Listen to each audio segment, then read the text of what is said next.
নোয়াখালী সদর উপজেলার বৈকণ্ঠপুর গ্রামের জোদ্দার ভূমিগ্রাসী জাহাঙ্গীর ও শাহজাহানের নেতৃত্বে একদল সন্ত্রাসী গত সোমবার সকালে অস্ত্র নিয়ে ভয় দেখিয়ে একই এলাকার অসহায় কৃষক নূনবীর সম্পত্তি দখলের চেষ্টা করে।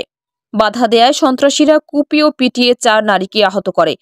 এ ঘটনায় অসহায় কৃষকের মেয়ে সুমি আক্তার বাদী হয়ে সুধারাম থানায় অভিযোগ করেন। ভুক্তভোগীরা জানায়,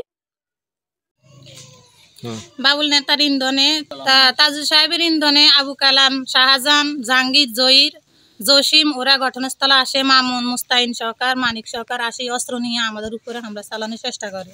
তখন আমরা ভয়ে সরে যাই, আমাদের উপরে ধাক্কাধাক্কি হয়। আমাদের কাছে তথ্য প্রমাণে আছে। শাহজাহানের নেতৃত্বে না? আচ্ছা, শাহজাহানকে ইন্ধন দেয় কে? বা শাহজাহান নিজে আসছে? না, শাহজাহান নিজে আসিল, মানে শাহজাহানের লোক আরো জনজন মেলা আগে আসিল আমেরিকার মধ্যে, এখন বিএমপির কটবাদারি। সদর থানার এসআই মামুন বলেন, লিখিত অভিযোগটি তদন্তাধীন আছে।